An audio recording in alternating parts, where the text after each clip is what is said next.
Deməli, belə bir misalımız var. Və bu misalda diqqət etməli məqamlardan biri də bu ifadədir. Bu ifadə yəni kitabda hər şey sıfırdan böyük olduğu üçün bu ifadə kitabdan böyük bərabər sıfır edir.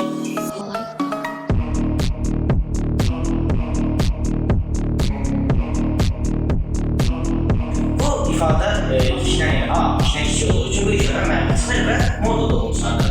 A, soruşsun 3 modulda virus bu ifadə olduğu üçün sıfır, 2A, soruşsun 1. Virus bu ifadə olduğu üçün sıfır, yəni ikilər bağlı olduğu üçün sıfır.